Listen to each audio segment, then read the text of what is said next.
नमस्कार, मैं हूं आपके साथ जासमिन शर्मा। इस वीडियो में हम बात करेंगे लद्दाख की, जो इस वक्त एक संघर्ष से गुजर रहा है। और सवाल ये है कि क्या लद्दाख के संघर्ष का समाधान केंद्र शासित ढांचे में संभव है और भरोसा जीतना इस बीच कितना जरूरी है।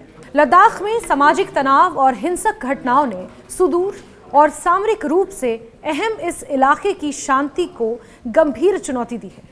इस तनाव के पीछे का कारण ऐतिहासिक, आर्थिक, राजनीतिक और सांस्कृतिक कारणों से बेहद जटिल है और इसका समाधान भी आसान नहीं दिखता। लद्दाख में हिंसा का कोई एक कारण नहीं है। क्षेत्र की खास भौगोलिक और सांस्कृतिक हालात को देखते हुए इसके समाधान के लिए एक ठोस रणनीति बनाने की जरूरत है। स्थानीय आबादी की आर्थिक और सांस्कृतिक चिंताओं को दूर करना, उनकी राजनीतिक मांगों पर विचार करना और सुरक्षा से जुड़ी चुनौतियों से निपटते हुए शांति और विकास को बढ़ावा देना होगा। लद्दाख की नाजुक स्थिति और सामाजिक ताने बाने को बचाए रखने के लिए लगातार बातचीत और सतत विकास ही एकमात्र रास्ता नजर आता है। जरूरी नहीं कि लद्दाख को राज्य का दर्जा देकर ही यह संभव है। केंद्र शासित व्यवस्था के तहत लोगों का भरोसा जीतने के लिए ठोस कदम उठाने की जरूरत है।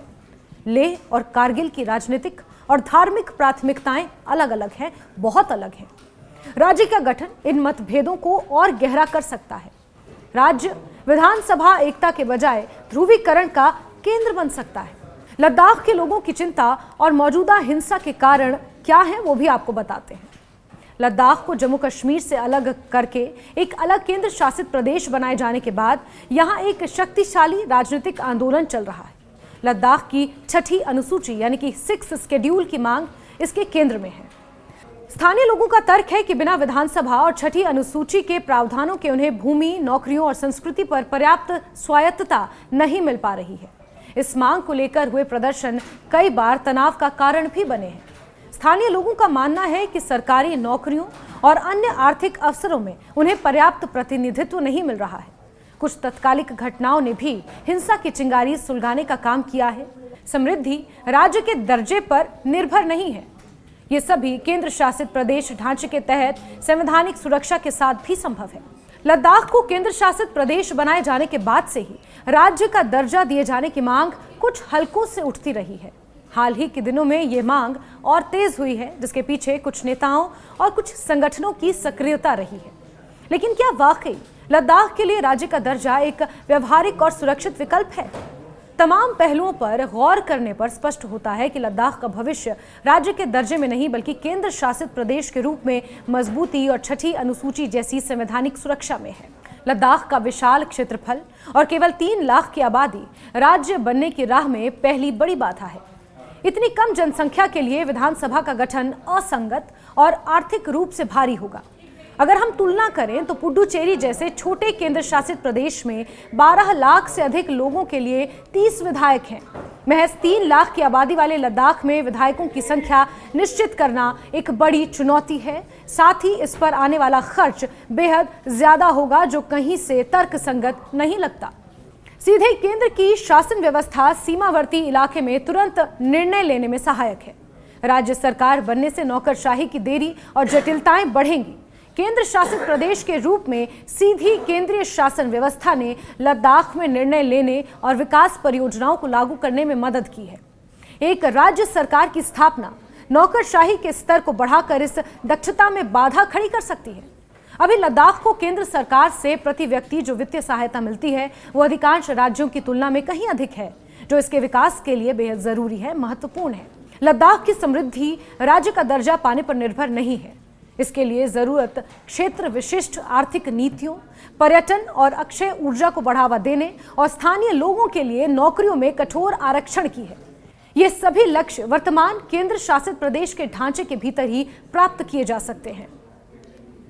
लद्दाख की स्थिति भारत चीन सीमा पर है, जहां वास्तविक नियंत्रण रेखा यानी कि LAC line of actual control पर दोनों देशों के बीच तनाव का लंबा इतिहास रहा है। गलवान घाटी जैसी झड़पें सीधे सीधे क्षेत्र में सैन्यीकरण को बढ़ावा देती हैं, जिससे स्थानीय आबादी के जीवन पर प्रतिकूल प्रभाव पड़ता है, यानी कि नेगेटिव असर पड़ता है। असुरक्षा की भावना भी पनपती है। इस क्षेत्र की संवेदनशीलता के कारण सुरक्षा बलों को सीमा पार आतंकवादी घुसपैठ की लगातार आशंका बनी रहती है। इससे सुरक्षा चौकसी कड़ी हो जाती है और कभी कभी स्थानीय निवासियों के साथ मतभेद पैदा हो जाते हैं। लद्दाख को राज्य का दर्जा देना ना तो व्यवहारिक है और ना ही राष्ट्रीय सुरक्षा के हित में। इसकी छोटी आबादी और संवेदनशील भौगोलिक स्थिति को देखते हुए विकेंद्रीकृत सत्ता जोखिम भरी होगी। लद्दाख के हितों की रक्षा का सबसे बेहतर तरीका हिल काउंसिलों को सशक्त बनाना, छठी अनुसूची का लाभ दिलाना और केंद्र सरकार की सीधी निगरानी बनाए रखना है, ताकि लद्दाख की अनूठी पहचान, पर्यावरण और सुरक्षा सभी सुरक्षित रह सके। पर्यटन और पशुपालन लद्दाख के लोगों की आजीविका के मुख्य स्रोत है। सीमा तनाव और सुरक्षा संबंधी पाबंदियों ने इन आर्थिक गतिविधियों को बाधित किया है। चारागाहों तक पहुंच सीमित होना, पर्यटन पर निर्भर लोगों की आय में गिरावट ने असंतोष को जन्म दिया है। लद्दाख के दूर दराज के इलाकों में स्वास्थ्य, शिक्षा और संचार जैसी बुनियादी सुविधाओं का गंभीर अभाव है। विकास की ये मंद गति स्थानीय लोगों में उपेक्षा की भावना पैदा करती है। लद्दाख की एक विशिष्ट बौद्ध प्रभावित सांस्कृतिक पहचान है। स्थानीय लोग विशेष रूप से लेह क्षेत्र में बाहरी लोगों के बढ़ते प्रवास और भूमि के क्रय विक्रय को लेकर चिंतित हैं। उन्हें डर है कि इससे उनकी सांस्कृतिक विरासत और जनसांख्यिकीय संतुलन बिगड़ सकता है। बाहरी लोगों का आगमन और पर्यटन का विस्तार सीमित संसाधनों, विशेषकर पानी पर दबाव बढ़ा रहा है, जिससे स्थानीय और बाहरी लोगों के बीच प्रतिस्पर्धा की स्थिति उत्पन्न हो रही है। लद्दाख ऑटोनॉमस हिल डेवलपमेंट काउंसिल को भूमि, रोजगार और संसाधन प्रबंधन में अधिक अधिकार देना, हिल काउंसिलों को सशक्त करना और छठी अनुसूची का संरक्षण सुनिश्चित करना, स्थानीयों के लिए डोमिसाइल आधारित आरक्षण और पारदर्शिता भर्ती प्रक्रिया लागू करना, क्षेत्र विशिष्ट आर्थिक योजनाएं, रोजगार के अवसर, पर्यटन और टिकाऊ ऊर्जा मॉडल अपनाना, लद्दाख की नाजुक परिस्थितिकी की और सांस्कृतिक धरोहर की रक्षा के लिए सख्त नियम और कानून लागू करना जरूरी है। लद्दाख में कारगर उपायों से भरोसा जीता जा सकता है। लद्दाख की भौगोलिक स्थिति अत्यंत संवेदनशील है, जहां की सीमाएं चीन और पाकिस्तान से भी लगती हैं। ऐसे में सुरक्षा और रणनीतिक हितों पर किसी भी प्रकार का समझौता स्वीकार्य नहीं है। राज्य का दर्जा मिलने पर भूमि उपयोग और बुनियादी ढांचे पर स्थानीय सरकार के नियंत्रण से सैन्य गतिविधियां और रसद प्रभावित हो सकती हैं।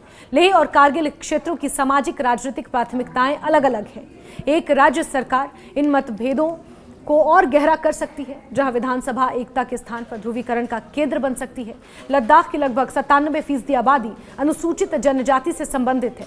छठी अनुसूची के तहत मिलने वाला संवैधानिक संरक्षण यहाँ की स्थानीय संस्कृति, भूमि अधिकारों और रोजगार की सुरक्षा सुनिश्चित करने का सबसे सही रास्ता है। लद्दाख ऑटोनॉमस हिल डेवलपमेंट काउंसिल को भूमि, रोजगार और संसाधन प्रबंधन में अधिक अधिकार देना, हिल काउंसिलों को सशक्त करना और छठी अनुसूची का संरक्षण सुनिश्चित करना, स्थानीयों के लिए डोमिसाइल आधारित आरक्षण और पारदर्शिता भर्ती प्रक्रिया लागू करना, क्षेत्र विशिष्ट आर्थिक योजनाएं, रोजगार के अवसर, पर्यटन और टिकाऊ ऊर्जा मॉडल अपनाना, लद्दाख की नाजुक परिस्थितिकी की और सांस्कृतिक धरोहर की रक्षा के लिए सख्त नियम और कानून लागू करना जरूरी है।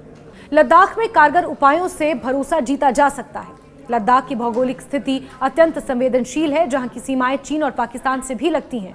ऐसे में सुरक्षा और रणनीतिक हितों पर किसी भी प्रकार का समझौता स्वीकार्य नहीं है। राज्य का दर्जा मिलने पर भूमि उपयोग और बुनियादी ढांचे पर स्थानीय सरकार के नियंत्रण से सैन्य गतिविधियां और रसद प्रभावित हो सकती हैं। लेह और कारगिल क्षेत्रों की सामाजिक राजनीतिक प्राथमिकताएं अलग अलग हैं। एक राज्य सरकार इन मतभेदों को और गहरा कर सकती है, जहां विधानसभा एकता के स्थान पर ध्रुवीकरण का केंद्र बन सकती है। लद्दाख की लगभग 97% आबादी अनुसूचित जनजाति से संबंधित है। छठी अनुसूची के तहत मिलने वाला संवैधानिक संरक्षण यहाँ की स्थानीय संस्कृति, भूमि अधिकारों और रोजगार की सुरक्षा सुनिश्चित करने का सबसे सही रास्ता है।